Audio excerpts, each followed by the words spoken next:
You're here at the Pure Land of the Medicine Buddha with Dr. Bryan, who is a Nakpa and a practitioner of Medicine Buddha Tibetan tradition. Hi there, I'm Dr. Bryan Watrous. I'm a licensed acupuncturist and Sowa Rigpa practitioner, the medicine of Tibet and the Trans-Himalayan area. And I want to introduce you to the concept of Tanaduk. So Tanaduk is the pure land or pure dimension of healing of the medicine Buddha. And so here we see in the very center of the mandala is the medicine Buddha. We see the 4 different quadrants. These reflect different qualities. You can see all around the medicine Buddha are healing herbs and minerals, and over here we even have different types of bath therapies and hot springs. There's 4 different retinue that we say that attended the medicine Buddha. So we have the rishis, which are kind of sages. We have the Buddhists and non-Buddhists, and then we say the deities. So Tibetan medicine is considered the medicine of the rishis. So in some ways it could be seen as a secular medicine. It's a medicine for all traditions. We say that each of these retinue hear the words of the medicine Buddha in their own time, language, and culture. So this is a perennial tradition that's continuously revealed. In this mandala we have what are called the 5 perfections, and these are described in the root tantra, the very first of the 4 medical tantras, where Tibetan medicine is laid out by Yuthok Nyingthig in the 12th century. Tanaduk means beautiful to behold. So this is kind of like a whole amazing garden, and we'll take you into that garden now here at Pure Land Farms. Really the inspiration of this garden is Dr. Nida Chenaksong, who's a Sowa Rigpa doctor and also Yogi Nakpa from Amdo. So follow me here into the garden. So you can see we have quite an array. We've tried to create this whole concept of the medicine Buddha mandala, the Tanaduk. So we have plants that represent the different energetic qualities of each of these herbs, and it's a little difficult because this is not the Himalayan region. We're here in Topanga, California. It's very hot and very dry, and it can be a challenge. So also, as we're stewards of this land, we've been here about 7 years. Some of these plants were here already, so we're encouraging where they thrive, but some of them might not be all in the perfect mandala, but they are perfect, part of what we call the 5 perfections. The 5 perfections are the perfect teacher, which we say is the medicine Buddha, the perfect location, which is Tanaduk, which we say that the perfect location is wherever you're at, connecting with nature, connecting with medicine. And then the perfect time is now. the perfect teachings is the medicine Buddha. You can follow me here. We have a circumambulation that goes around the garden. So we have an outer circumambulation here. So this is the northern side of the garden, and in the north, this is more the energies, the lunar energies, so the cooling energies. So we have, we've just recently planted all of these lavender, which have a cooling quality to them. We have camphor trees. So over here we have 3 camphor trees. They look a little different, but they're the same species. Camphor here, this larger tree over here is camphor, and then this one here. So these are the king of cooling medicines, camphor is. And also on this side we have succulents, which have a cooling lunar kind of nature. And then we'll continue around the garden.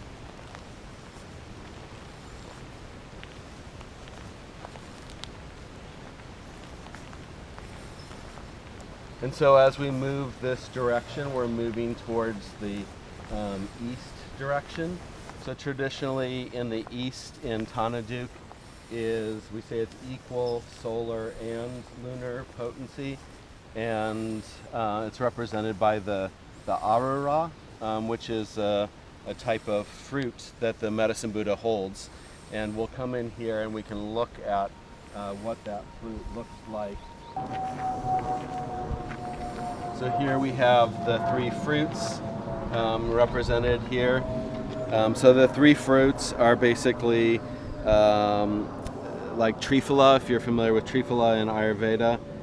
It's called Arara, Barara, and Kirura in Tibetan. And these are considered the kind of panacea that helps heal the distant cause of disease, which we say are the 3 mental poisons: anger, desire, and ignorance. So normally we would say that the Ara plants would be growing on the eastern side of the property. As we're here in the center of the mandala, you can see there's a lot of different healing plants, and as we go through the seasons, these plants change and thrive at different times. So we're in the process of trying to make sure that each of these are in their proper energetic location. It's always a challenge though, because different plants tend to, just in our geography here, tend to grow in certain ways. So we have the north side of the mandala over here. So north again is the lunar potency, the cooling. You can see these are the camphor up here on the this little slope, and then across from it the south side. So the south side has the solar potency. So these are warming, energizing herbs, and these tend to be more hot, spicy things like chili. We have, we'll see in a minute, we have a bunch of pomegranates planted down there.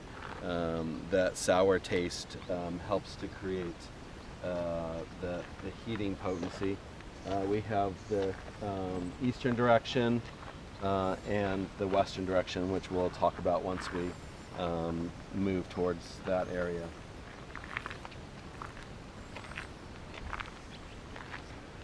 And also in the garden here, we have all of the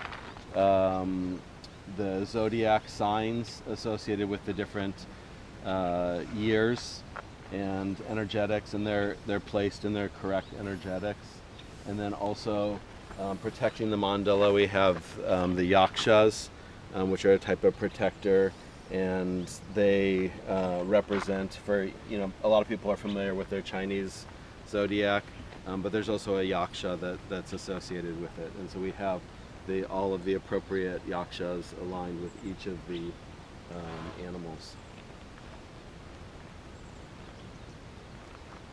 And as we continue through the garden, we have white sage planted here.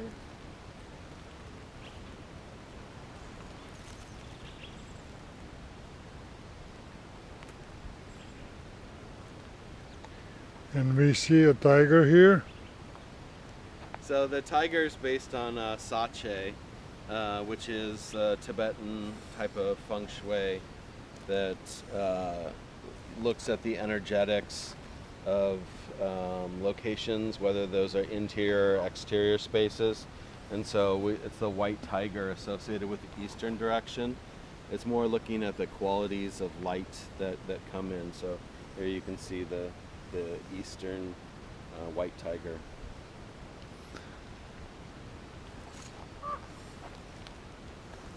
And then as we move down through the garden, we have planted, these are some of the native coast live oaks, which they will get huge over time. We try to incorporate both native plants and herbal medicines. So these are the pomegranates here. We have a whole row of them. As we come down here, we'll be able to see more of the pomegranate fruit itself.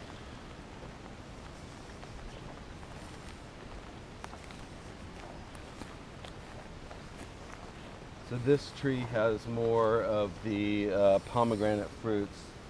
You can see one here. They haven't yet turned that kind of rosy red color that people are familiar with pomegranate. So is pomegranate an important? It's an extremely important medicine in Tibetan medicine, in Sowa Rigpa. It's primarily used for helping to balance the earth and water element. So it's very energizing, warming to the body. It's good for digestion, and it's principally used. There's a whole, in Tibetan medicine, we usually base a formula after the most important herb in it, and so there's a whole series of pomegranate-based herbal formulas where pomegranate is the kind of the king herb. As we come over here,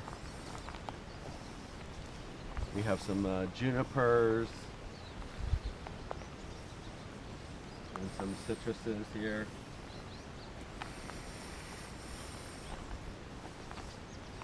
And so we have this red mountain lion. So this we just had on the property. It's more the color red. The animal should be the bird or Garuda.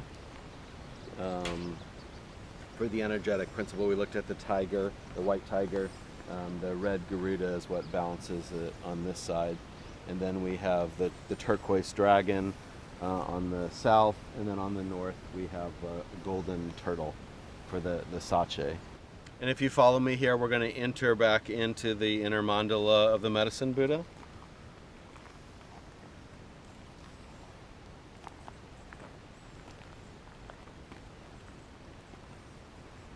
And here again you can see the animals. Here's the monkey, the rooster, and you can see each of the qualities of the yakshas are different.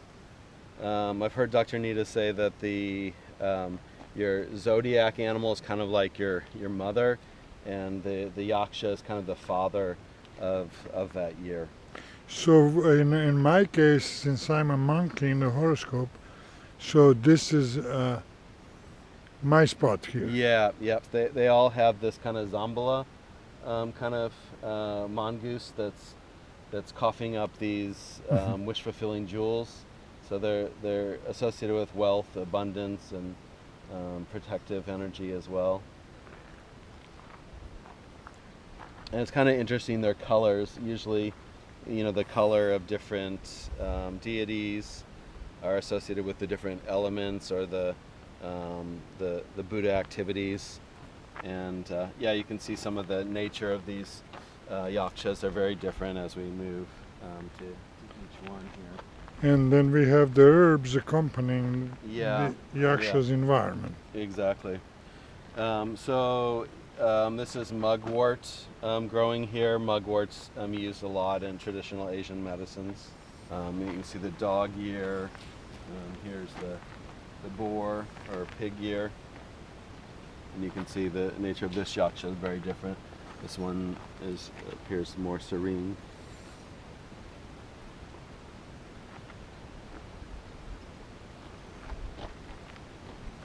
And then the rat or mouse ear, yaksha.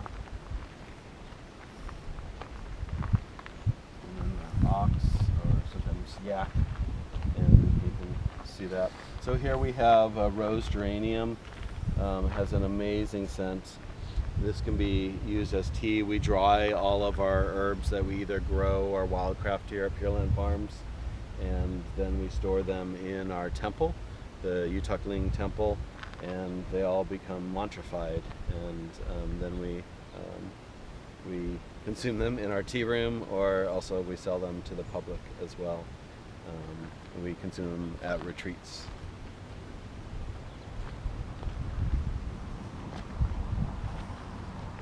You can see the dragon ear here. We have this mint, spearmint, which spearmint should be on the other side. It just has been growing so well here. Spearmint's generally considered cooling, and this is in the south, the warming side of the garden. So this herbal mandala is customizing itself as it grows in a different climate, we can say. Yeah. And a horse ear here.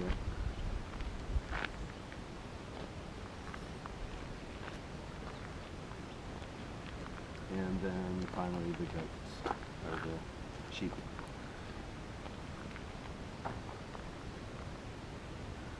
So we have rosemary growing here. We have lemon verbena up here. Makes a wonderful tea. Very cooling, nervine, relaxing.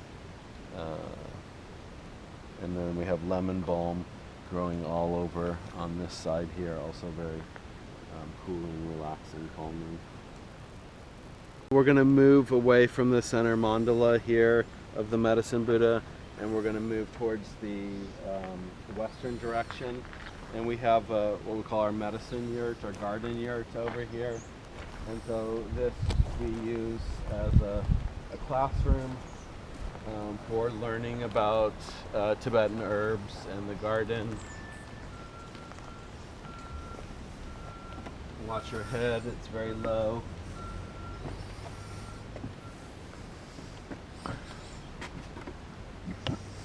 So this yurt is from Amdo, from Eastern Tibet, and it's from Dr. Nita's family. So these are all monographs of Tibetan herbs that we use as kind of teaching tools for Tibetan medicine.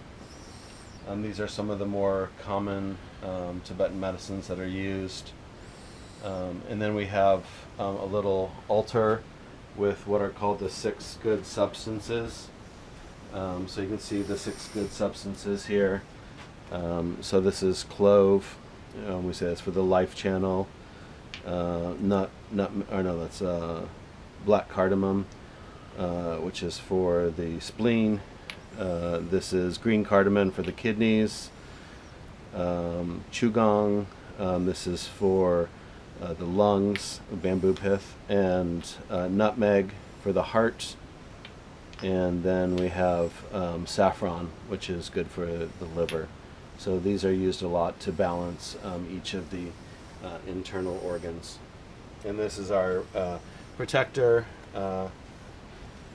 Shanglun, in form of Mahakala. This is kind of the wealth form of health and abundance. So in his left hand he holds this vase with kind of nectar of immortality, Amrita, and in the right hand he holds the wish-fulfilling jewels. So this represents health and then kind of abundance.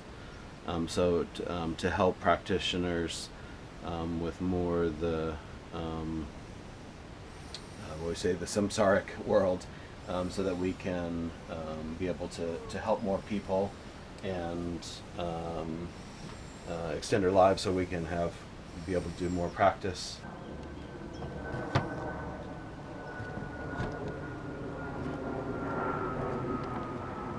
And so we'll continue on our journey through the Medicine Buddha Mandala, and this is now the western side.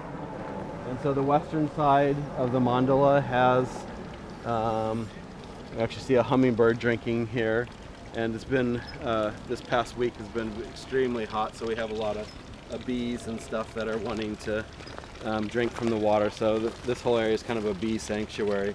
So we like to keep this fountain going for the nature that we have here.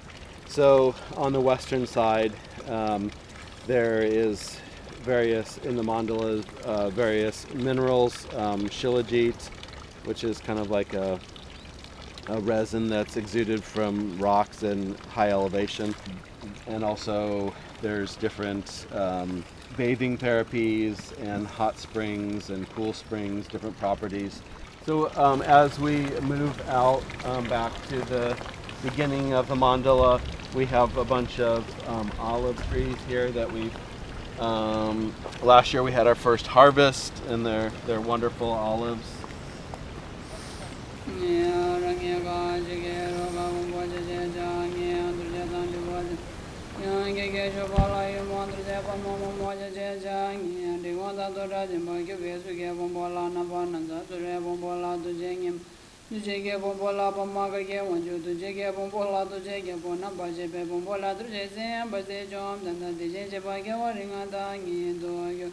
Om Zumbande Zumba Om Be Om Girana Girana Om Be Girana Bay Girana Bay Om Be Omane Om Bagaman Midra Zay Om Omazo Bawajuda Zodrama Zoba Wajuda Tombangi Dogyo Topanga Layim Lalunge Gogado Bojo Adaba Badam Gedam